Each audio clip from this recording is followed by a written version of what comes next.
Hello friends, the reading Windows में आपका स्वागत है। आज हम बात करेंगे बेबीलोन की।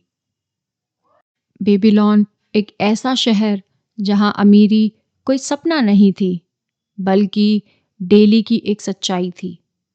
जब दुनिया के ज़्यादातर लोग दिन भर मेहनत करके भी कल की चिंता में सोते थे, बेबीलोन के लोग अपने भविष्य को मजबूत बना रहे थे।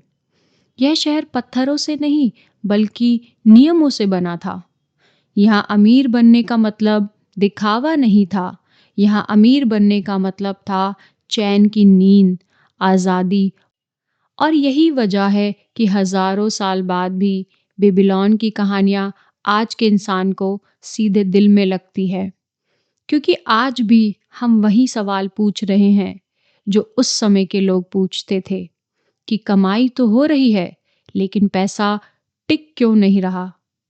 The richest man in Babylon इसी सवाल से जन्मी एक किताब है। और यह किताब आपको यह नहीं बताती कि ज़्यादा पैसा कैसे कमाया जाए। यह आपको सिखाती है कि जो पैसा आपके पास है, वह आपके पास कैसे रुकेगा। आगे इस ऑडियो बुक में आप आर्कट के नाम के व्यक्ति से मिलेंगे। एक ऐसा इंसान जो गरीब पैदा हुआ, लेकिन अमीर की सोच के साथ जिया। आप ऐसे लोगों की कहानियाँ सुनेंगे जो लालच में आकर सब कुछ खो बैठे, और ऐसे लोगों की भी कहानी सुनेंगे जिन्होंने पेशेंस रखा और धीरे-धीरे मजबूत बने। यह किताब बार-बार एक ही बात याद दिलाती रहेगी कि अमीरी कोई किस्मत नहीं है, अमीरी एक आदत है। वो आदत जो हर महीने बचत करने, फालतू खर्च कम करने से आएगी। ये बातें सुनने में आसान लगती हैं, लेकिन यही बातें ज़िंदगी बदल देती है। आपको आगे महसूस होगा कि यह किताब आपको मोटिवेट नहीं कर रही, यह आपको डिसिप्लिन सिखा रही है, और डिसिप्लिन ही अमीरी की जड़ है। यह ऑडियो बुक आपको कोई शॉर्टकट भी नहीं देगी, यह आपको स्लो रास्ता दिखाएगी, लेकिन वही रास्ता आपको कभी लाइफ में गिरने नहीं देगा। बेबीलोन के लोग जानते थे कि तेज दौड़ने वाला नहीं, बल्कि रुककर सही दिशा में चलने वाला व्यक्ति ही अमीर बनता है। और जब आप ये ऑडियो बुक सुन रहे हैं, तो आप भी उसी रास्ते पर हैं, जिस रास्ते पर हजारों साल पहले बेबीलोन के लोग समझदार होकर चले थे। बेबीलोन की कहानियाँ हमें एक ही बात बार बार समझाती है कि ज़िंदगी में पैसा कमाना उतना मुश्किल नहीं है जितना उसे संभाल कर रखना है।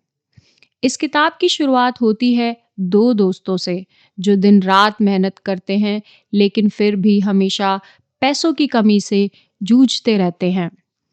वे सोचते हैं कि जब वे बराबर मेहनत कर रहे हैं, तो फिर कुछ लोग अमीर और कुछ गरीब क्यों रहते हैं। इसी सवाल का जवाब ढूंढते हुए वे आर्किड नाम के आदमी के पास पहुंचे, जो बेबीलोन का सबसे अमीर आदमी था।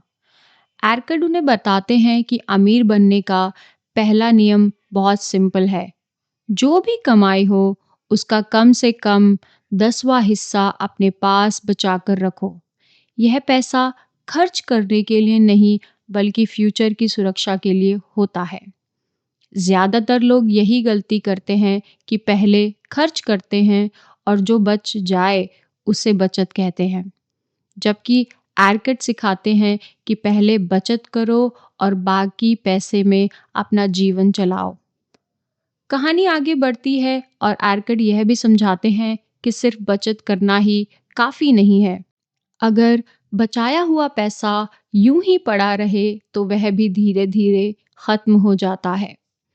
पैसा तभी बढ़ता है जब वह सही जगह काम करता है, लेकिन बिना समझ के पैसा लगाना भी उतना ही खतरनाक है जितना उसे खर्च कर देना। बेबीलोन की कहानियों में ऐसे कई लोग मिलते हैं जिन्होंने जल्दी अमीर बनने के लालच में अपनी सारी पूंजी खो दी, क्योंकि उन्होंने ऐसे लोगों की सलाह मानी जिन्हें खुद पैसों की समझ नहीं थी। इसलिए यह किताब सिखाती है कि पैसा उसी जगह लगाओ जहाँ पर नॉलेज हो, अनुभव हो और जोखिम समझ में आता हो। इस किताब में कर्ज को सबसे बड़ा दुश्मन बताया गया है। बेबीलोन के लोग मानते थे कि जो इंसान कर्ज में डूबा रहता है वह कभी आज़ाद नहीं हो सकता। उसकी कमाई पहले से ही किसी और की हो जाती है। इसलिए आर्केट कहते हैं कि कर्ज से दूर रहो और अगर किसी मजबूरी में कर्ज लेना पड़े तो सबसे पहले उसे ख़त्म करने की योजना बनाओ। कर्ज चुकाने के साथ साथ बचत करना भी ज़रूरी और असली समझदारी है। किताब आगे यह भी बताती है कि अमीरी का रास्ता धैर्य से होकर चलता है।